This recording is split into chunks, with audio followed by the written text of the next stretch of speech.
ассалому алайкум дӯстон ва тамошобинони сомонаи рахш теҷ. Дӯстони азиз, боз занимза навори якчанал мошинои нав рӯӣ карданд ки мо қабул кардем ва пешкаштон мекунем бо нархҳои арзон. Агар шумо навчунии мошинҳои фурӯшӣ, хона, замин, квартира, ягон техникаон компания, ягон маҳсулот чизе ки барои фурӯшӣ, барои реклама кардан бошад, марамат сурат маълумот чад дар ватсапи экранмада рӯй кунем. Мо дар видеои оянда фурӯшта рекламада мегузорем. дар имза навори чӣ мошин қабул, чӣ техника қабул кардем ба шумо номбар мекунем, мегӯем, баъд мегзарем ба навори мошинои фурӯшӣ.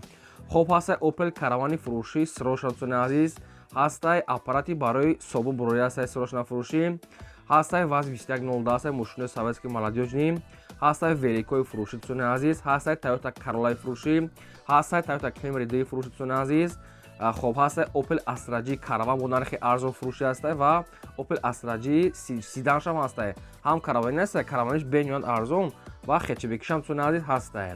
Хоб ҳастай Daewoo Tico ҳастай бо нархи арзон, Mercedes-ои сечка объёмӣ ва прайсҳои ҳастай бо нархи арзон, Opel хечебек ҳастай ва Opel седанам ҳастай ва дигар намуд маркаи мошинам ҳастай, ҳам алиши, ҳам фурӯшӣ, обшим навори хуб штагиай.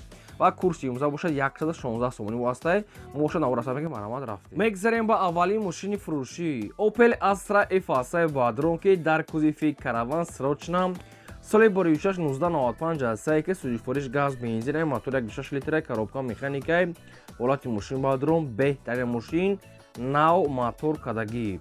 Яксола ҳуҷҷат дорад, 4 та балони пачка, краска нав, салон тоза, мошин тайёра фақат мегирӣ, ҳай мекунӣ. бештар маълумотро бо тариқи телефон худтон мегирем. нархи мошина мегӯяд 42000 мегӯем, бо муомилаи хуб мегӯяд мекунем ва мошина айни ҳол қарор дорад дар шаҳри Душанбе. нархи мошини 42000 сомон ҳастай, боз муомила дорад. мошин транзит дӯстони азиз, як номер мегирӣ, фақат ҳай мекунӣ. нав мотор кадагӣ дӯстони азиз ва яксола ҳуҷҷат, краска нав, салон тоза, мошин тайёр. мошина айни ҳол қарор дорад дар шаҳри Душанбе. хоб якумаш дӯстони азиз, якумаш рақамҳои дастӣ, ахираш 12-15 рақамҳои тоҷикистон ҳастай кор мекунад ва дуюмаш рақамҳои Россия, инаша тоқа ватсапи холӣ дорам. рақамҳои 20 ватсап, рақамҳои 15 дастӣ, мошин дар шаҳри Душанбе 42000 боз муомила дорад. оиди мошин ягон маълумот хоҳед, ягон саволо зиёдӣ барои фаҳмидан аниқтарато, шумо дар ин рақамҳошон занг занем, ҳамаша ба шумо фаҳмода метавонад ва арзонам мекунам, марамат срочна. мегзарем ба дуюм мошини фурӯшӣ. Toyota Corolla афғонӣ ҳастай баъдрон ки афғониш мегӯянд. Toyota Corolla-и намедонам як бор шояд мақсади афғонияй. соли бори 1997 ҳастай ки сӯзишвориш бензини хӯлияй, мотор 1.5 литри, экономӣ, коробка автоматай. мошин мегӯяд дар ҳолати хуби техникӣ қарор дорад. мошин яксола ҳуҷҷат дорад, утл кардагӣ, аккумулятор пачка, 4 дискакҳои зуд дӯстони азиз. хоб ва кондитсионершам мегӯяд дорад дӯстони азиз ва 4 та мегӯяд электропакет, монитор ва дигар чизҳои лозимӣ. нархи мошина мегӯяд 30000 мекунем, бо мегӯяд муомила мекунем. мошини ҳол қарор дорад дар шаҳри Душанбе. бо ҳамин мошин як таи дигар ҳам дорад, ки ҳамин модел дута дорад, ҳарду фурӯшӣ ҳастай. кадоме ки мисол мехарад, бо вай занг занед, вайшам мақсад ки шумода суратша рӯй мекунанд. ин мошине ки ҳозир ҳастай дар сурат, нархи мошин 30000 сомон ҳастай, яксола ҳуҷҷат, утл, баллон нав, аккумулятор задагӣ дӯстони нав, пачка, монитор, электропакет ва дигар чизҳои лозимӣ.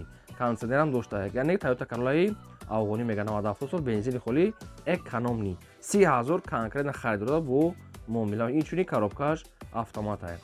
хоб ин ҳамин рақамҳои дастӣ соҳибшона ки 4343, ин рақамҳо ҳам кор мекунанд, ҳам дар рақамҳошон ватсапам дорам. марам дӯстони азиз, бо як тагар моделам ҳастай, метавонем ки занг занем, маълумотои пурраша гирем. срочна мегӯяд сум накор ҳастай, муомила кардан мегӯяд, метавонем марамат бо занг занем.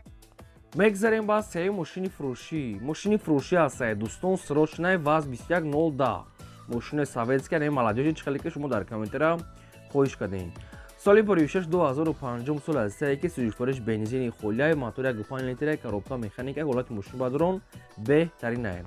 мошин яксола ҳуҷҷат дорад дӯстони азиз. коробкаш мега соз, баллон 80%, хадавой мега дорад дӯстони азиз. мошин тайёра мегирӣ, фақат ҳай мекунем.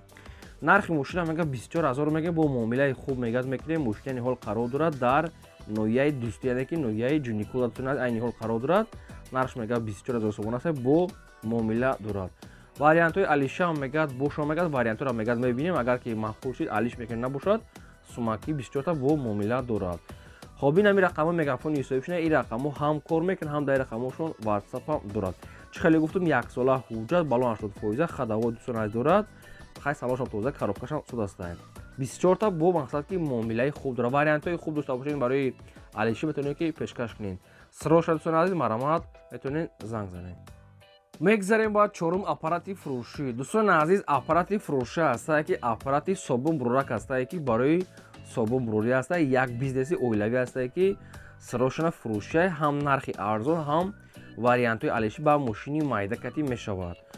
аппарата мегӯяд дӯстони азиз нав ҳастае, яъне ки ҳамин тақрибан 1 ҳафта 2 ҳафта мегӯяд кор фаҳмудага ҳастае. аппарат мегӯяд пачка истодага ҳастае. нархаш сумакӣ мегӯяд 12 000 сомон ҳастае. боз мақсад ки муомила дорад ва ягон мошини майдан бошад, мегӯяд ба мошин алиш мекунем, мегӯяд соҳибшум.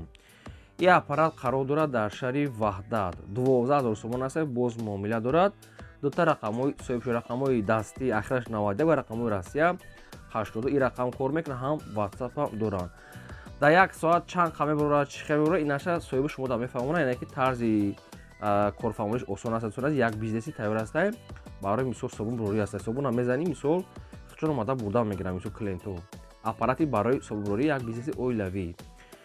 хоб дӯстони азиз, вариантҳои алиширо гуфтем, вариантҳои сумакишам маҳрама шахсоне ки мехаред занг занед, маълумоти пурра анеқша бухтон гиред. мегзарем ба панҷум великои фурӯшӣ. великои фурӯшӣ ҳастае ки бевай неки сайстаниҳои зуран ай корея мегӯяд овардагем, яъне ки як чанта ҳастае бо даставкам мекунанд. дӯстони азиз, нархҳошон дар рӯи сурат нависага ҳастад 650 750 850 950. нархҳошон ҳар як кадомашон нависага ҳастад, яъне ки ё великои корейскаи зурай сайстани шуд. дӯстони азиз, ин велико хай хучон медонад, кадоме ки медонад, ай корейско ба қувватан ва инчунин даставкаҳо мегӯяд, даставка мегӯяд ба тамоми шаҳру ноҳияи тоҷикистон мегӯяд, даставкам дорад, худашон яъне ки роҳитон мекунанд. ва адресшон қарор дорад дар шаҳри Душанбе 7 километр. хоҳен аз пеш рафта бинед, хоҳен шумо дар тариқи видеозвонӣ ё ки тариқи чӣ роҳитон мекунанд мебинед ва баъд даставка мекунанд соҳибшум. ин ҳамин рақамҳои мегафон ҳам рақам кор мекунад, ҳам дар рақамҳошон WhatsApp, Telegram ҳама чи пайваст доранд. дӯстони азиз, великои беуи ай корея омадагӣ, яъне ки як чанта доранд. хоб дӯстони азиз, кадоме ки мехарад ин маълумотошро бо аз соҳибшон гирад, рақамҳои WhatsApp, Telegram ва рақамҳои дастишон занг занед. мегзарем ба шашум мошини фурӯшӣ. Opel Astra F ҳастае бардорон ки дар кузифи седан. соли бори 6-1993 ҳастае ки сӯзишвориш газ бензинаи мотор 1.6 литраи коробка механикаи мошин мегӯяд дар ҳолати хуби техникӣ қарор дорад. нархи мошина мегӯяд 18 000 мегӯяд, бо муомила мегӯяд мекунем. мошина ин ҳол қарор дорад дар шаҳри Бухтар. мошина рости гап мегӯяд созаине ки бо ягон расход дора надори, наша бо тариқи фохтон мепурсед. хай 93 сола ин мошину хай ки хизматшон накардагианд. 18 000 сомон нархи арзон мондаги ҳастанд, бо ягон сум муомила доштаед. шахсоне ки конкретна харидор ки бошед, харидори конкретна бошед, дар рақамошон занг занед, маълумоти пурра дӯстони азиз хитон бо гиред. касе ки мошини фурӯшӣ дорад, хона, замин, квартира хоҳад ки реклама кардан дар мо мақсад дар каналҳои мо, дар рақамҳои болобуда 2020 WhatsApp ҳастае, роҳӣ кунед, мо рекламада мемонем. ва дӯстони азиз, лайка фаромӯш накунед, занед навори моро то охираш тамошо кунед. мегзарем ба ҳафтум мошини фурӯшӣ. мошини фурӯшӣ навбатӣ ҳастае дӯстон, Toyota Camry 2. соли 26-2007 сол ҳастае ки сӯзишвориш газ бензинаи мотораш 2.4 литраи коробка автоматае мошин мегӯяд, дар ҳолати хуби техникӣ қарор дорад. хоб дӯстони азиз, мошина нархи 68 000 сомон аст. нархи ахирша дига арзон намешавад, ё ки ягон мошин ки дар Россия бошад мегӯяд алиша мешавад. мошина хай хали Camry сайстаниҳои зур нестае, средняя хали кам-кам кор дорад, яъне ки бамперуш яда ҷош хали кам-кам яда деталаш кор дорад, камтар расход мекунем.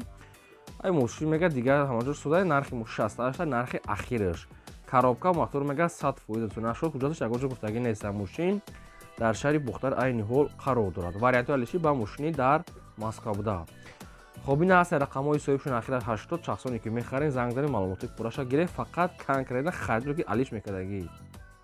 мегзарем ба ҳаштум мошини фурӯшӣ. Opel Astra F ҳастае бардорон ки дар кузифи караванаи срочнаи свети сафед. соли 26-1995 ҳастае ки сӯзишвориш газ бензинаи мотори 1.6 литраи коробка механикаи мошин мегӯяд, дар ҳолати хуби миёна қарор дорад.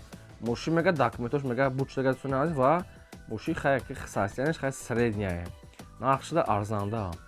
нархи мошина мегӯяд 12 500 мегӯем, бо арзон мегӯяд мекунем, ва мошина ин ҳол қарор дорад дар ноҳияи Ёвонда. 12 500 боз ягон сум хай муомила мекардем. шахсоне ки мехарем метавонед ки рақамҳои поёмдада занг занед, маълумоти пурра ҳамеша гирем, фақат конкретна харидор. ҳуҷҷат надорад мошин хали состояни 40 000 нестае, ҳамин хел средни состояние. маромад занг занед. одамое ки навора тамошо кардесен, агар дар ҳамин навори мо мошини маъқуле ки наёфта бошен, дар комментария монависед ки чӣ марки мошин ба шумо дар кор ҳастем. мо дар видеои оянда пешкаштон мекунем. Шумо дӯстони азиз, я лайка дареғ надоред занед ва навора то охираш тамошо кунед. мегзарем ба наҳум мошини фурӯшӣ. Мошини фурӯшӣ навбатӣ ҳастед дӯстон, Mercedes-Benz C-Class HK. соли 46-1994 ҳастае ки суҷфурӯши газ бензине, мотори 1.8 литре, коробка механикае, мошин мега дар ҳолати хуби техникӣ қарор дорад. Инчунин мошин гази ёрабчунам дорад. Дӯстони азиз, хадавоиш мега соз ҳастае. Нашуд документаш агон чӣ гуфтагӣ нестае. нархи мошин 29000 сомон ҳастае, бо 1 сом муомила мешавад. ин мошин айни ҳол қарор дорад дар шаҳри Душанбе. Дӯстони азиз, ин сечкаи сайсенои 40000 50000 нест. ира одамое ки мисол ки сумшон хай кам аста, ҳамин хи барои ёдгирӣ, барои бу хоҳанд ки мисол мошина тайёр кунанд мешавад. ин мошина хай камтар бу расход мекунӣ, вложение мекунӣ. мошин мегӯяд соҳибшон мега созае, не ки по-любому расход лаботаш дорад ин нархуда. нархи мошин 29 дар шаҳри Душанбе. шахсоне ки мехаред занг занед, маълумоти пурраша гиред. мегзарем ба даҳум мошини фурӯшӣ. мошини фурӯшӣ навбатӣ ҳастед дӯстон, Daewoo Tico. соли 46-1997 ҳастае ки суҷфурӯш газ бензине, объём мотораш 0.8 литре, коробка механикае, мошин мега дар ҳолати хуби техникӣ қарор дорад. соҳибуш ҳамин хел гуфтия ки мошин мега соза не ки мақсад ки наружка кор дорад. наружка як краска мекунед, нахоҳед намекунед. яъне ки нархи мошин нархи як велик мондаги. нархи мошина 7000 сомон мондиан соҳибшон, бо ҳамирам арзон мекунанд. 97 сол Daewoo Tico ки мошини экономи запчастам дӯстон аз капека ҳастае. нархи мошин 7000 сомон ҳастае, бо муомила дошта қарор дорад дар ноҳияи шаҳри Нав. рақамошон мегафон ҳаст. шахсоне ки мехаред марҳамат занг занед, маълумоти пурра аниқша худтон гиред. мегзарем ба 11 мошини фурӯшӣ. мошини фурӯшӣ навбатӣ ҳастае дӯстон, Opel Astra G хетчбек ҳастае ки бо тадига караванишам ҳастае, вайшам арзон ҳастае, бо айда арзоне, вайшам мошин бадаи реклама мекунем. хоб мошини навбатии Opel Astra G хетчбек дӯстони азиз, соли 46-1998 ҳастае. суҷфурӯш бензини холияи, мотори 1.6 литре, коробкаш механикае, мошин мега дар ҳолати хуби техникӣ қарор дорад. мошин плюс 1 сола ҳуҷҷат дорад, плюс утул кардагӣ ҳастае, мотор мега соз. хоб ду балони пеш мега дӯстони наваси ду балони ақиб мега 60% ҳастае. алишне тоқа суми холӣ ҳастае. мошин хайки и Astra G мисол 50000 хеле қимат нест, не ки нархшта арзандаи мошин созае. таинболи ки дӯстони азиз ҳуҷҷат дошта, фақат як краскаш кунед, бо хуб меша. краскаш мега дӯжои кам краска талаб аста камтар. хоб нархи мошина мега 39500 мегӯем, бо камтар мега муомила мекунем, мега соҳибшон ва мошина ин ҳол қарор дорад дар шаҳри Душанбе. 39500 бо 1 сом муомила мешавад. рақамҳои тисели соҳибшон шахсоне ки мехаред занг занед. мегзарем ба 12 мошини